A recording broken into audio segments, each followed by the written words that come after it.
Bien, bonjour tout le monde. Marcel Mayotte, président de production maraîchère Mayotte, une ferme dans l'Arnaudière ici, à Saint-Alexis. Mélissa m'a demandé, j'ai été surpris un peu, elle a dit « J'aimerais ça que tu fasses un partage de ton expérience en utilisateur de pesticides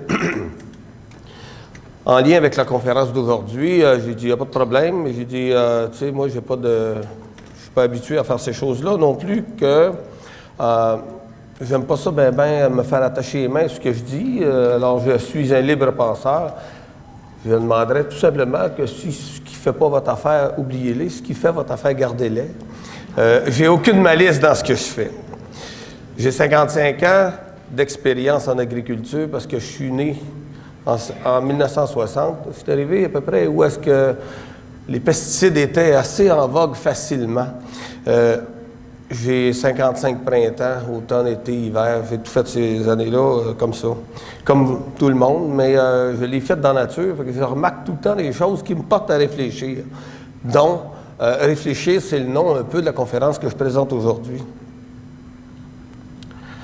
Quand Mélissa m'a demandé de faire la présentation, elle m'a envoyé, c'est le MAPAC qui a envoyé, parce qu'il y a une vidéoconférence qui était adaptée, qui était rattachée à ça. On doit signer des papiers pour à savoir c'est qui peut... la personne, en fait, doit signer qui accepte que ça va être diffusé partout.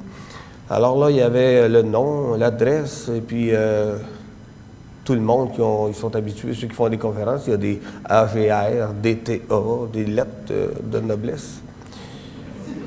Et le casier est assez permissif, il était long, il y en a qui sont beaucoup. Moi, j'ai marqué toutes les lettres d'alphabet. Je ne sais pas ce que c'est. Ils vont-tu m'envoyer un chèque? Je ne sais pas.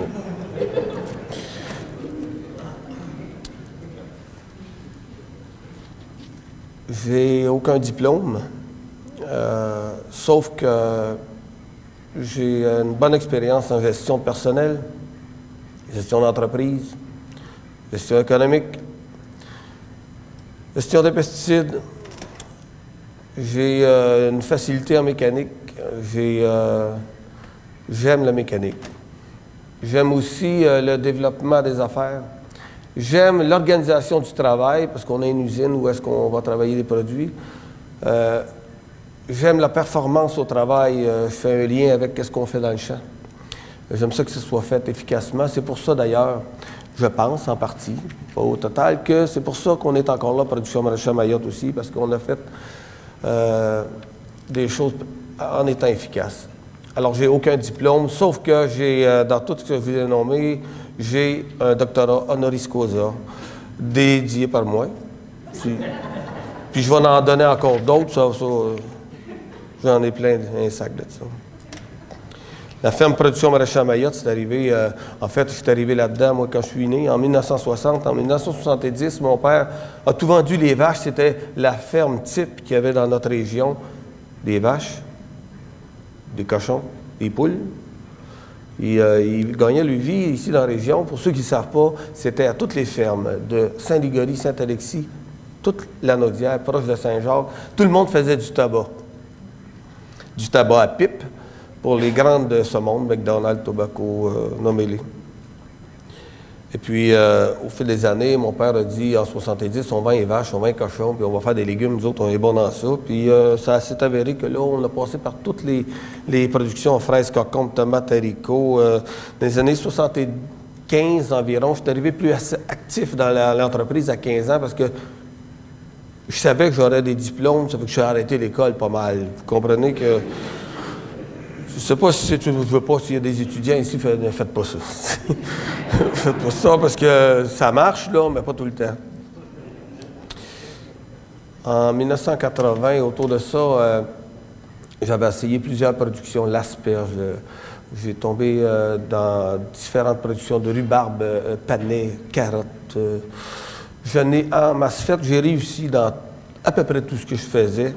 Les marchés, j'adaptais. Puis en 82-3, les Snyder & Son de Bedford, de ce qui est aujourd'hui les Aliments Carrière, il y a quelques années. Maintenant, Bonduel, le chef de file mondial, canadien et mondial en légumes surgelés, m'ont approché, Snyder & Son, M. Bert Snyder et Wilfrid Snyder, deux frères, deux juifs. Ils ont dit, il paraît que toi, tu n'es pas trop sans dessin. Ils disent, on aimerait ça que tu fasses des brocolis. Et il y avait besoin de brocolis pour les usines de surgelés. Alors, j'ai embarqué dans la patente. J'ai commencé comme ça. Puis, dans les années 89, on a quand même construit des entrepôts, des systèmes d'entreposage. On a fait aussi une ligne pour transformer le brocoli, parce que ça se transformait à Bedford, puis ça ne marchait pas là-bas, une question de main-d'œuvre puis de performance. J'ai commencé à faire ça en 89. On a fait plusieurs investissements massifs dans les entrepôts, dans les systèmes, dans la technologie à l'intérieur. On n'était pas bien acheteurs de terre, on cultivait beaucoup, mais en loin des terres. On a plus investi dans les années 2010, 2008, là, autour de ça, jusqu'à aujourd'hui, dans les terres. Quoique, c'est difficile aujourd'hui, comme vous savez, le contexte des terres agricoles. En passant, c'est pas grave si je suis ennuyant et il y a de la bière l'autre bord. Vous allez manger froid, c'est sûr, si vous voulez manger tout de suite. Mais ça se peut aussi que moi, ça soit bien long. Puis que vous allez manger froid à la fin, anyway, c'est parce que m'a fini plus tard que mon heure, ça se peut. Mais je voulais vous avertir. Mais essayez de faire en ordre pour que ça marche. Mais moi, ma fille, elle m'a dit, t'as rien préparé. Elle dit, il faut faire un PowerPoint. Mais j'ai dit, PowerPoint. Oui, je dis pas non, je fais pas ça. J'ai des tout dans la tête, m'a le garoché comme c'est là. Ben, elle dit, tu seras pas capable. Dit, tu vas t'enfarger. Ben, elle a dit, m'a faire un PowerPoint pour t'aider avec Mélissa. J'ai dit, faites-le, si vous voulez, me feriez pas tout. Fait que là, elle m'a mis dans le doute, je me suis bien écrire. Moi, il y a un papier, c'est ça ici. Avec là, on a regardé ça, puis ça marchait. Fait là, j'étais un peu pris avec le PowerPoint. Ce qu'il y a d'écrit là, puis qu'est-ce qui me passe dans la tête. Ça fait que ça se peut que ça soit un peu décousu, mais c'est pas grave, on va en venir à bout. J'étais un peu décousu, anyway. On a fait plusieurs investissements sur les terres, puis on s'est mis à produire de plus en plus.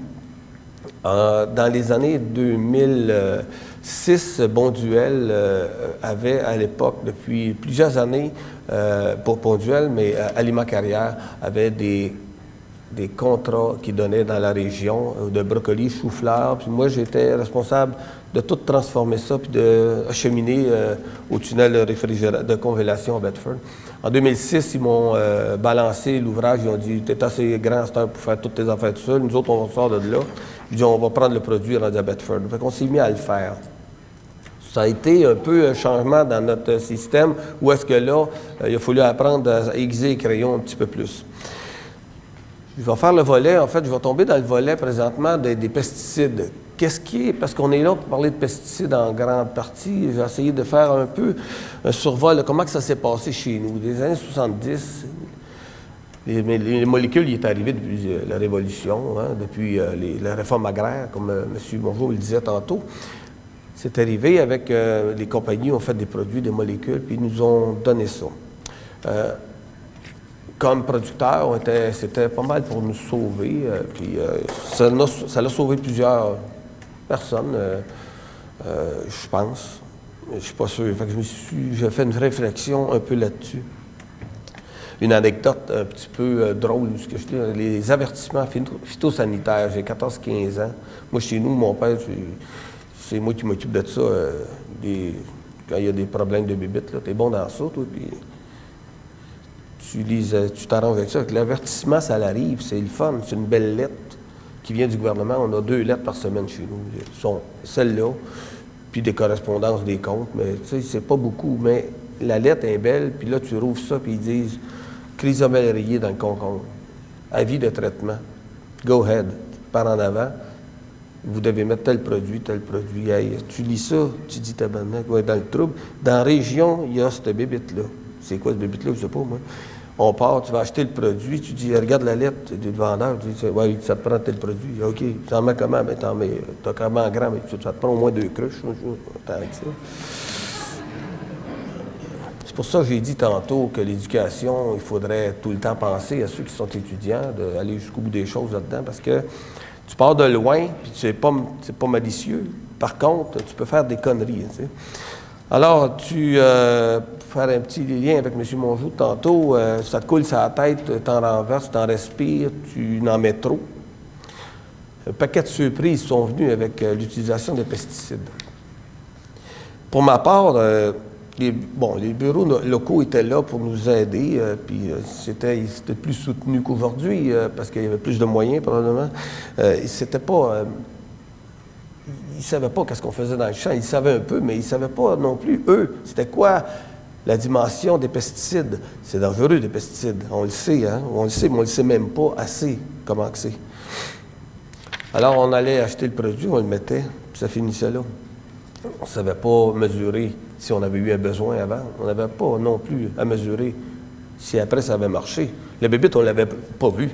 On a mis le produit, puis on ne la voit plus. C'est correct, ça marche. On est devenus, selon moi, des utilisateurs de produits dangereux. On est devenus des pollueurs avec un permis, sans permis, parce que personne ne le voit. Ça. Le producteur agricole, il ne fait rien que des beaux légumes.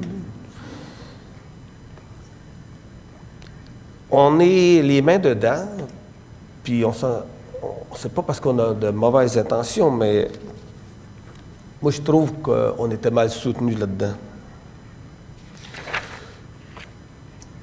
L'arrivée des pesticides a eu des conséquences, je trouve, assez lourdes sur la santé des producteurs, la santé de notre environnement.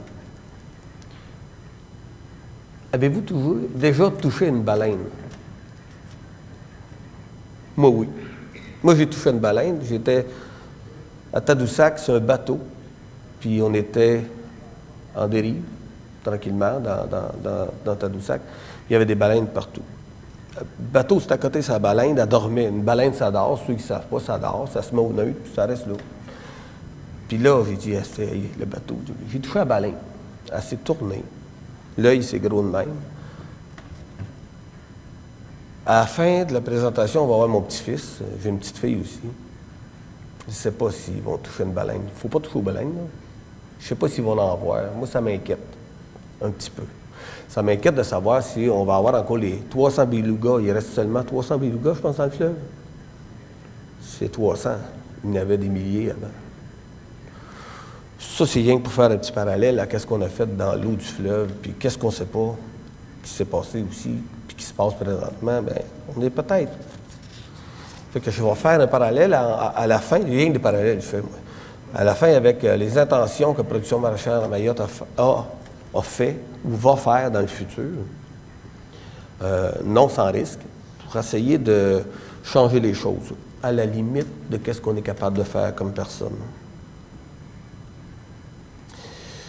On a eu beaucoup de surprises qu'on a vécues avec l'utilisation, un peu, va comme je te pousse, des pesticides, la rémanence, des champs brûlés, tu te demandais c'était quoi un rond, est-ce que c'est ça? Tu ne savais pas pourquoi. Des résidus. Tu arrivais dans un champ l'année d'après, puis tu n'avais pas lu l'étiquette. L'étiquette. Tu sais, l'étiquette. C'est ça.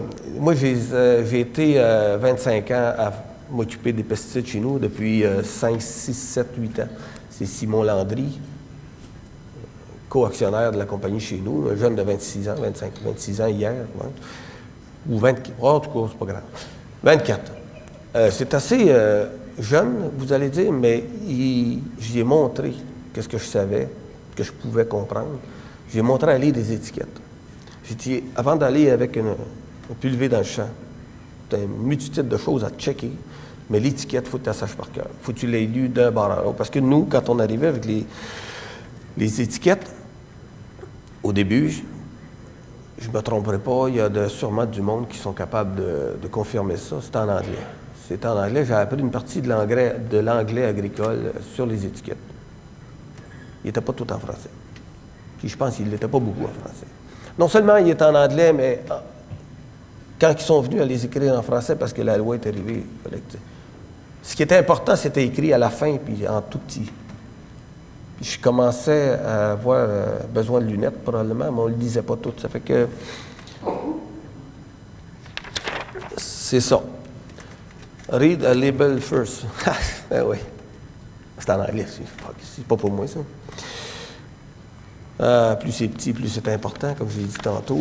On ne le faisait pas, si tu veux. Fait qu'on réfléchit tout le temps, c'est le nom de la conférence. Ici, on réfléchit, on essaie de penser qu'est-ce qui s'est passé avec tout ça dans le temps. est arrivé quand même des belles choses, de bonnes choses. Mélissa, tout le monde, je vois du monde ici qui ont été dans des clubs, puis vous êtes tous dans des clubs, ils ont tous passé par les étapes, la plupart des producteurs ici, qui nous ont emmenés à aller dans des clubs, puis aussi la lutte intégrée, aller visiter vos champs, faire de la démarche aux champs, faire des lectures aux champs, utiliser des seuils d'intervention, former les utilisateurs, former le producteur à connaître plus sur qu'est-ce qu'il faisait. Comment les produits fonctionnent, c'est fascinant. Moi, j'ai toujours aimé ça. Celui-là, il marche de même. Là, ben, tu fais des liens avec ce que tu vois dans le champ, parce que c'est pas... Non seulement, les agronomes, ils connaissent beaucoup de choses. Ils ont des AGR au bout de leur nom, ils ont toute la patente. Mais nous, comme producteurs agricoles, je ne veux pas enlever rien aux autres, mais on est les mains dedans, puis on observe, puis on ne veut pas manquer notre coup. Ça fait qu'on observe, on couche quasiment au bout de la pièce. Fait que, couplé à la connaissance de le fonctionnement des produits, comme Sébastien disait, c'est important. C'est important, selon moi, de comment il marche pour l'appliquer comme il faut ou ne pas l'appliquer. C'est à ça que ça sert d'aller à l'école. Pas grand jeune ici, hein? Non. Mais ils vont peut-être les voir par vidéoconférence. Les années 2000 est arrivé chez nous des grands changements parce que dans ces années-là, on était avec de l'argent qui était un peu comme aujourd'hui, l'argent US, on a des marchés d'exportation. Parce que là, ça a été plus serré un petit peu. L'argent a pris de la valeur, le dollar canadien. L'Alberta s'est mis à faire du pétrole. Facile, puis ça va bien. Puis là, notre dollar a pris de la valeur. On a eu à travailler avec difficulté à vendre notre produit, fait que ça avait de la pression sur le portefeuille. On a eu aussi plus d'insectes, plus de ravageurs, plus de maladies, parce qu'on est de plus en plus intense dans nos productions. On a plus de pesticides disponibles, plus de problèmes, plus de besoins. On demande plus de productivité. Il y a moins de diversité parce que quand on utilise beaucoup de pesticides, tu as moins de diversité sur nos sols. Tu as moins de prédateurs naturels. Tu as moins de champignons au sol. Tu as plus de production intensive. Tu as plus de compaction. Tu as plus d'intervention au champ. Tu as moins de structure de sol. Tu as moins de structure de sol, tu as plus de problèmes. Puis là, tu as plus d'intervention non réfléchie. Tu fais beaucoup plus d'intervention pompier. Hein, on tire tout partout. Tu as moins de molécules appliquées. Tu as plus de molécules appliquées. Tu as moins de compétition entre insectes. Tu as plus de compaction, moins de structure de sol, moins de vie microbienne, moins de santé du sol, moins de rendement, plus de problèmes à l'ouette. Si on peut recommencer, c'est comme ça. Donc on réfléchit tout le temps, il faut réfléchir, puis on s'arrête un petit peu, mais ouais, plus de réflexion, hein? Nos interventions sont-elles correctes? Le dépistage, on va l'accentuer, on va essayer de comprendre vraiment si on a des besoins, on va essayer de connaître qu'est-ce qui se passe dans le champ. Chez nous, depuis des années, Mélissa peut en témoigner, elle était là dans des clubs au début. Il y a du monde qui ne sont pas ici, Charles Odette, puis l'autre Rambo qu'on appelait, je ne me rappelle plus de son nom, René, là, en tout cas. Ils ont fait des rapports, ou ce qu'ils nous donnaient des rapports, ils nous disaient, ben, là ton rapport. Là, maintenant, nous autres, chez nous, on oblige un rapport écrit, on oblige un rapport oral. Je veux qu'il m'appelle, qu'il m'explique, ou qu'il appelle le directeur agricole chez nous, qui explique son rapport. On doit toujours s'asseoir quand le rapport est rentré, oral et écrit. On s'assoit en meeting, puis on en débat tout le monde qui sont intéressés au dossier. On l'interprète en groupe. On fait une réflexion. On a juste les seuils d'intervention à savoir si c'est vraiment probant de le faire. Réflexion juste sur type de traitement qu'on va faire, à quelle heure qu'on va le faire. On regarde la météo, on se demande tout le temps si on doit le faire, puis comment on va le faire, puis avec quel produit qu'on va le faire. Puis avant de partir pour le faire, si ça s'est décidé, on parle de 12 heures. Hein, tu rentres le show, le temps de revirer tes affaires. 12 heures, 24 heures, tu pars puis tu y vas. Go. Chez nous, on a la réputation que quand il y a des choses à faire, ça se fait. On est équipé pour, on est bien équipé, on a du monde adéquat pour le faire. Avant de partir pour le faire, on s'arrête encore 2 minutes. On va voir le champ. Le prédateur n'est peut-être plus là. Le produit a peut-être tellement grossi parce qu'il y a eu une température adéquate, puis il a grossi. Demain matin, il faut rentrer dans le champ. Plus que ça, si c'est 2 jours de retrait, après-demain, il va être trop tard pour rentrer dans le champ. On change de produit ou on fait amende honorable, on dit on ne mettra pas le produit, on va récolter. On a même déjà vu qu'il y avait des insectes qui étaient après monter. On parle de brocoli. Monter. Il me reste combien de temps, moi? Oh, il est assez. Si on finit avant, ils vont me payer une bière. C'est un beau deal, ça.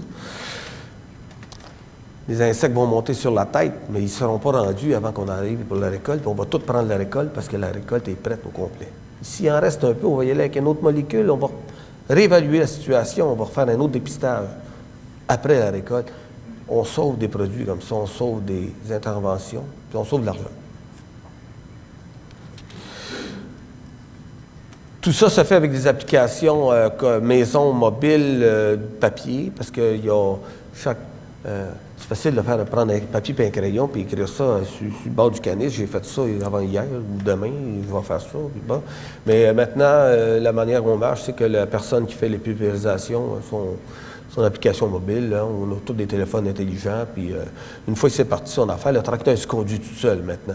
Fait que là, il a rien que ça à faire, puis je suis dans telle parcelle. Il prend même une photo de ce qu'il fait, il rentre tout ça dans le dossier. Ça rentre intelligemment dans des bases de données. On a la version papier pour ceux qui n'aiment pas ouvrir l'ordinateur pour aller sur les données informatiques. On a besoin de papier aussi pour justifier avec certaines... puis on a la traçabilité qu'on a à respecter avec notre client, parce que la traçabilité chez nous, c'est quelque chose d'important, parce qu'on a des cahiers de charges avec notre acheteur, qui est Bonduelle, pour chacun des produits, puis chacun des produits livrés par les producteurs qui produisent pour Production Maraîchère à Mayotte. Tout ça ensemble, on assure une traçabilité par code barre du produit qui est acheminé à Bedford. Donc on est capable de reculer assez rapidement pour savoir c'est quand c'était récolté, c'était dans quelle parcelle, à quelle place, géoréférencié. Puis toutes les interventions du producteur doivent être rentrées avant de livrer chez nous. Il faut que tout ça soit correct, vérifié par l'équipe agricole chez nous, l'équipe de soutien technique.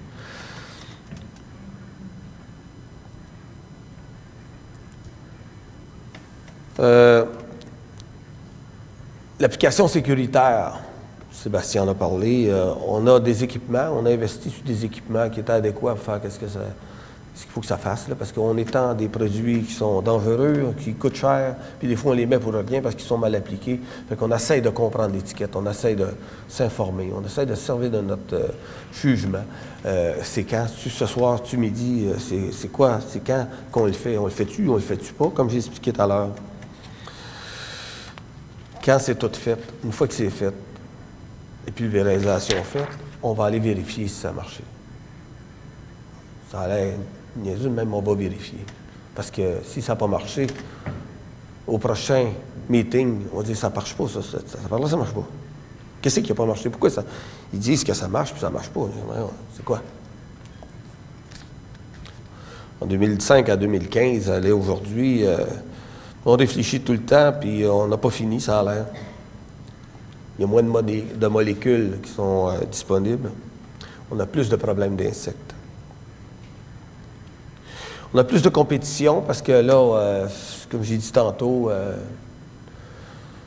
l'argent américain, c'est trop père. C'est bon.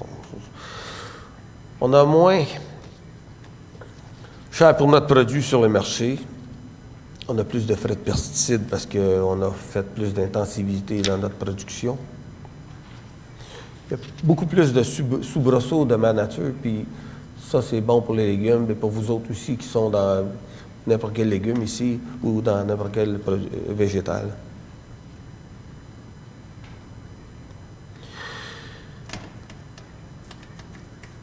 C'est sûr que là, il y a des éléments qui justifient notre matière d'affaires parce que, tu sais, à un moment donné, on doit rester sur le marché, on doit rester aussi en vie, on doit respecter les voisins, on doit respecter tout. On est tout le temps un peu piqué parce qu'on est des producteurs agricoles qui gèrent à peu près 1000 fois plus de territoire que n'importe quel citoyen, même. Parce que nous, on est responsable de nos terres. Quand il arrive de quoi sur nos terres, il y a de la...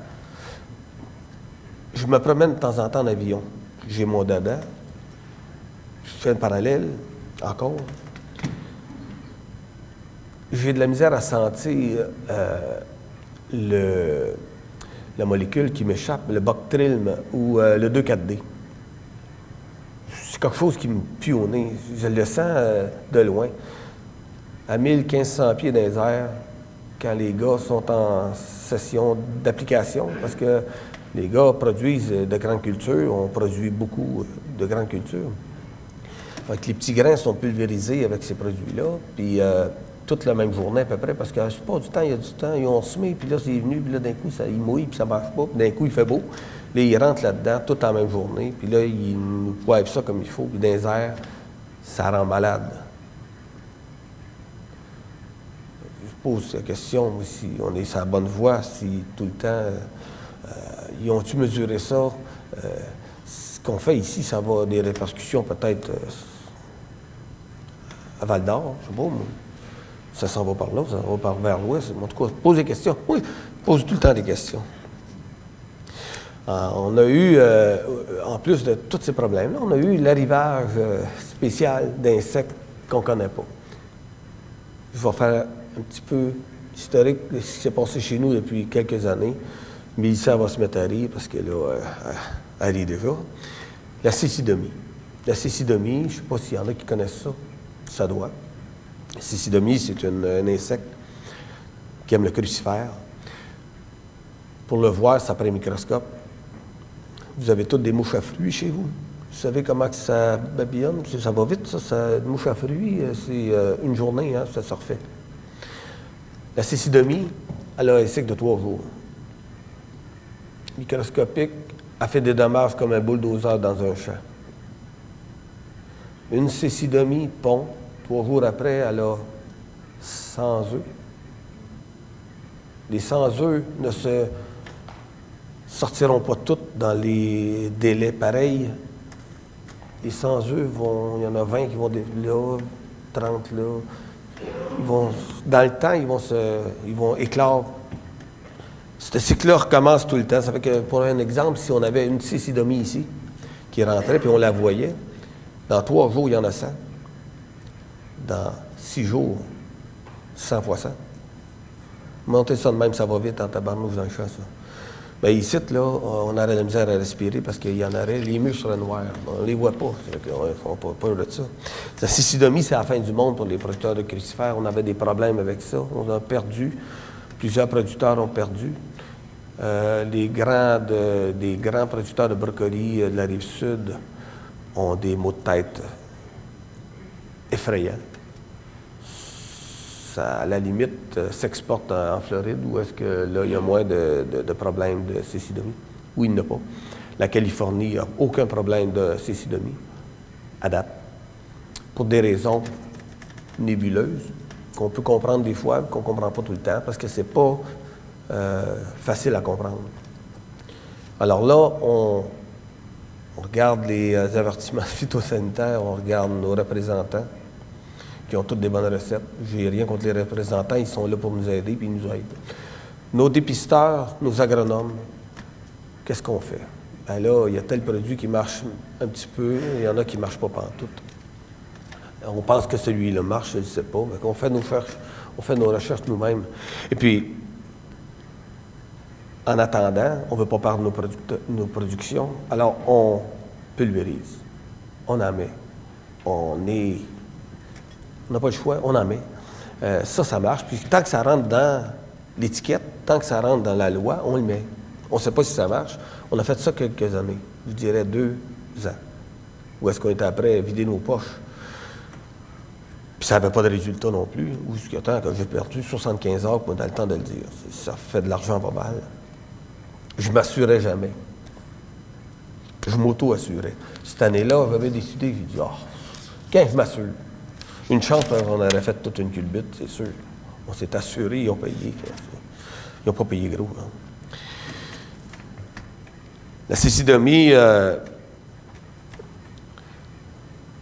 on a étudié, on s'est associé au ciel, on s'est associé au MAPAC, on s'est associé à tout ce qu'on pouvait. On s'est associé à d'autres producteurs qui sont masters là-dedans, qui ont des équipes. On a engagé agronomes pour notre ferme. On a donné des mandats de chercher, trouve, tout ce que tu peux. On a fait des voyages. J'ai visité en Europe plusieurs pays, des sites de production, parce que la première fois, faire l'historique de la cécidomie, j'y ai 10 minutes. C'est ça que tu m'as dit. Puis eux autres, moi, j'ai commencé 15 minutes en retard, ça fait 25 minutes. On va être bon. Dans les marais de Saint-Omer, c'est dans le nord de la France, c'est là que, historiquement, dans les années 1900, qui se faisaient tous les choux. Chou-fleur, c'est là que c'est né, c'est là que ça a commencé. Le chou-fleur, c'était européen, le brocoli aussi, mais c'était du chou-fleur qui se faisait dans les marais de Saint-Omer, puis dans les années 1910, 15, ils ont tout perdu. Ils n'étaient plus capables, dans ces années-là, de faire du chou-fleur, parce que la cécidomie était là. Donc, là, ils ont commencé à faire la guerre à ça ne marchait pas tout. Puis la guerre est arrivée de 14-18, où est-ce que là, il ne se faisait plus de produits comme ça. Là, tout le monde était parti à la guerre. Surtout que la guerre s'est faite là, hein, c'est proche de l'Angleterre. Il ne s'est rien fait de crucifères. Fait qu'il y a eu comme un délai de 3-4 ans où est-ce qu'il n'y a pas eu de production de crucifères dans le marais de Saint-Omer.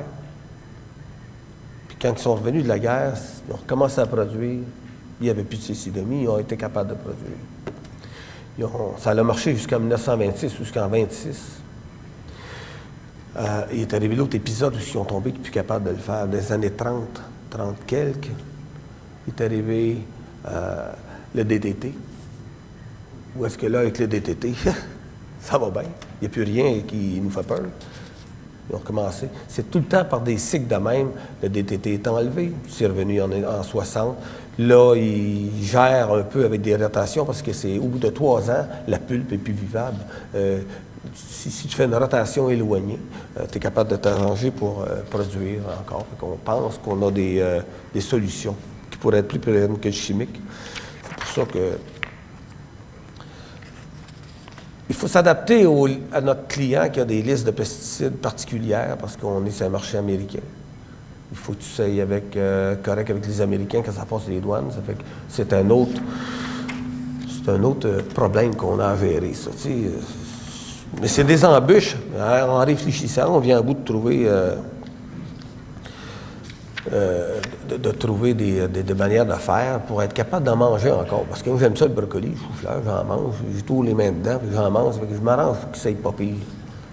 Il y a des années, j'en avais moins le goût, là, mais là, maintenant, avec, on sert, si vous voulez, il y a des raisons pour mettre des néoniques qui ne sont pas des bonnes raisons, ce que je pense. Dans certaines productions, c'est exagéré de mettre des néoniques. Je parle ici, je ne veux pas critiquer rien, mais dans le maïs, quand on le met d'emblée, c'est une folie. Nous, on le met, puis on le met ciblé, on le met en quantité raisonnable. On ne multiplie pas la molécule au sol parce qu'on est dedans toutes les années. On a des rotations de 4 ans. Ça fait qu'on a une fois sur 4 ans les néoniques. On l'incorpore, on a fait des machineries. On a adapté nos planteurs de cette manière à ce qu'être capable de le mettre sans qu'il y ait de danger pour les utilisateurs, pour les travailleurs, qui s'aille bien centrer sa racine. C'est systémique. Alors, on vient à bout de protéger nos productions pendant quelques semaines. Après ça, on embarque avec d'autres molécules. Parce que le thiamethoxam, lui, après 6 semaines, on peut dire qu'il est plus efficace. 4-5 semaines, ça dépend si. Après ça, on embarque avec un Movento, puis on travaille avec. Somme toute, on met des néoniques. Ce que je veux faire ici, c'est dire qu'avant, on faisait des actions de pompiers. On mettait des pérétrines, on mettait tout ce qui faisait. Tu t'achetais tout ce qui faisait un peu peur au bébé, on le mettait, on essayait de voir qu'est-ce qui marchait.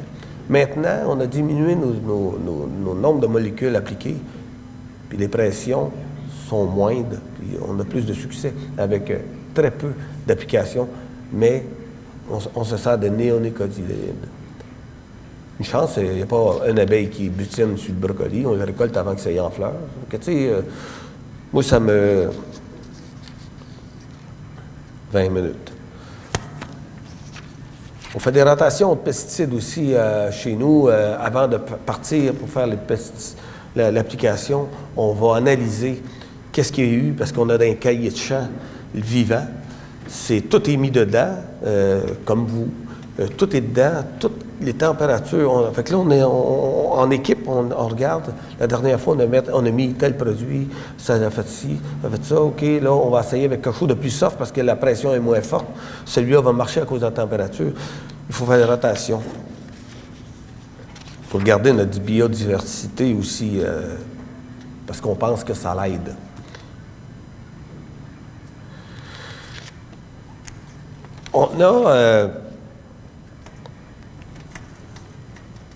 On a quand même fait des essais. On a plusieurs essais chez nous. On fait toujours des témoins.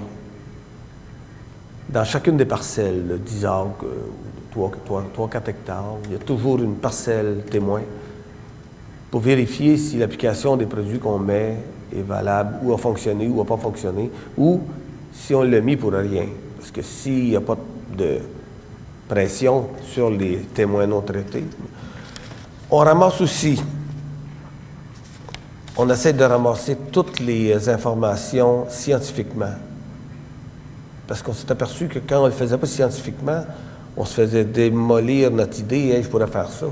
Mais quand tu ne l'as pas fait sur une base scientifique, vérifiable, puis répétable, répétée, ben, ça ne donne pas grand-chose.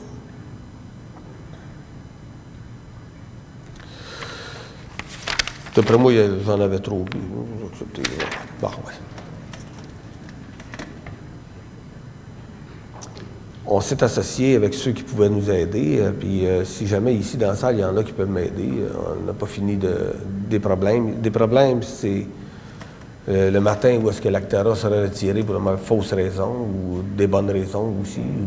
Le matin, c'est si j'aurais un autre insecte parce qu'on a trop exagéré sur nos sols puis sur la biodiversité. C'est parce que les clients ou les citoyens québécois ou canadiens mettront de la pression sur les producteurs agricoles parce qu'on fait des affaires qui ne font pas leurs affaires. Il va toujours falloir s'ajuster. Fait qu'il faut toujours réfléchir. Il ne faut jamais laisser l'ennemi gagner. Il ne faut pas baisser les bras. Il faut penser qu'on est aussi fin que n'importe qui puis que tout se fait. Ça fait bien des questionnements, moi. On a-tu trop utilisé de chimie? On a-tu oublié de regarder dans le temps, dans le passé? On est des producteurs agricoles qui sont les mains dedans. On a-tu arrêté de comprendre puis dire avec la chimie, ça marche tout seul? Je pense à ça. Elle a fait un parallèle avec cultiver du maïs ou du soya, Roundup Ready. C'est top, ça. Ça va bien. Ça va bien rare. Tu mets ça, tu n'as pas de mauvaise herbe. C'est fini. Il n'y a pas de pression d'insecticide là-dessus parce que tu as le... Mais l'eau du fleuve, là, c'est ça. Pour ça qu'ils légifèrent aujourd'hui. Puis ils n'ont pas fini de légiférer. On a exagéré un petit peu, on a mal regardé. Moi, j'ai resté bien surpris. En 2014, on a décidé de faire un essai parce qu'on s'en va dans le biologique. On était dans la région la plus attaquée par la cécidomie. Puis on était faire du brocoli puis du chou-fleur. On a dit, on va faire une 50aine d'acres. On avait besoin de biologique. Puis c'était des producteurs biologiques. On est arrivé sur le terre, on s'est fait un arrangement, on a planté du brocoli là-dedans. Tout le monde m'a dit, t'es fou, toi, Mayotte. Il t'en manque un bout, là, tu n'as rien compris. Ben, il dit, on va voir. Je sais pas. Il y a quand même des petites molécules qui peuvent... peut-être. Il y a eu des captures après nos pièges, les phéromones. On met des pièges à phéromones, puis il y a une manière de mesurer s'il y a de la pression. Il y avait de la pression reliment, c'était pas mal. Il y a eu 0 attaque. Bon, c'est une fois, c'est pas vérifié scientifiquement, il y a eu 0 attaque. Ça, je me rappelle, on a tout récolté, qu'est-ce qu'il fallait récolter. Il n'y en a pas eu de cécidomie, là. Puis nous autres, au côté à Saint-Alexis, là, on était avec la grosse pompe, là, go, go, go. On va manger frette. 1 minute, je ferai avec ça.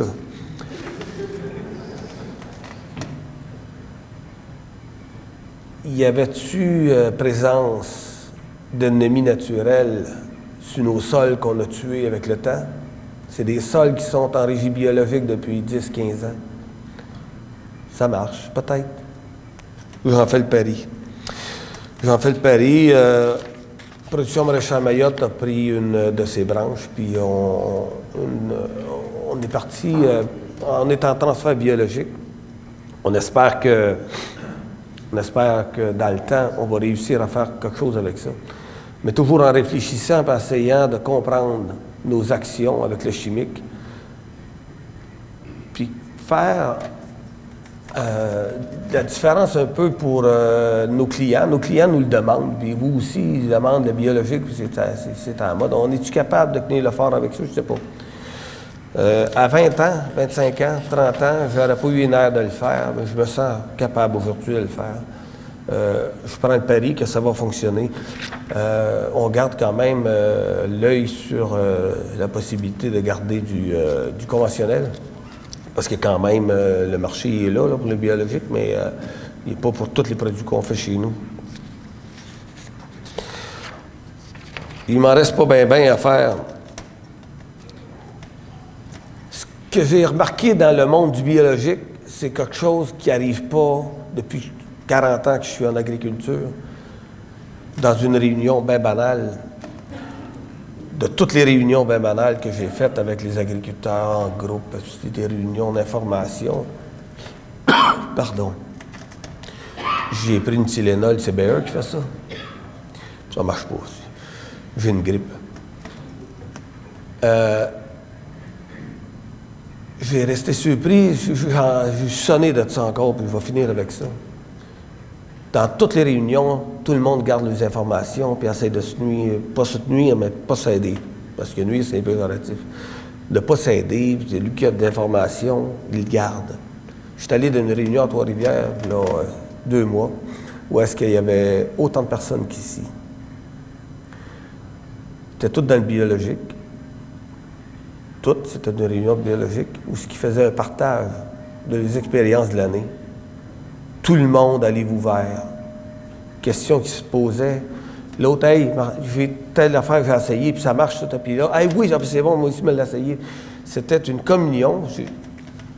J'ai trouvé ça beau. Fait que ça m'encourage dans le biologique. Ça m'encourage plus que qu'est-ce qu'on a connu dans les autres secteurs.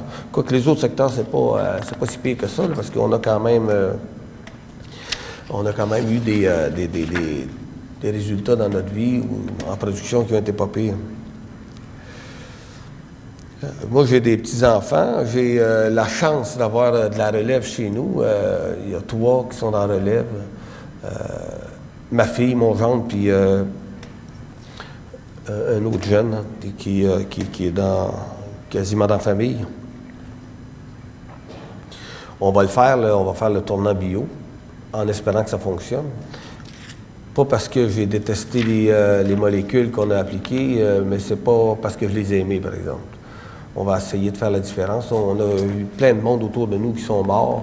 Personne n'est capable de justifier si c'est à cause des molécules qu'on met en agriculture, puis c'est dur à vérifier. Mais c'est une chose qui est sûre, c'est que les compagnies qui ont fait les molécules, ils étaient là, ils sont encore là, puis même que ça chauffe, ils vont sacrer le camp. On va vous aider, vous êtes bien bon, mais ils nous donnent le produit, puis allez-y, vous autres. Puis quand ça va pas bien, parce que là, ça pollue le fleuve ou ça a pollué la santé du monde, mais ils disent c'est le producteur. C'est le producteur. Et c'est nous autres qui ont visé. Les autres sont partis. Là, ils sont partis. D'ailleurs, c'est pas bien dur de partir. Hein, ils font rien que de fermer les livres, les autres, puis ils disent on n'est plus là. Puis, tu peux pas. Dans le tabac cigarette, ils ont empoisonné du monde. Je me rappelle, on écoutait le hockey, puis ils sortaient de Players, puis le gars, il tripait à tabarnak. Il montrait ça à la TV. C'est tellement bon. Et là, nous autres, on écoutait ça, c'est bon. Hein? On a commencé à fumer.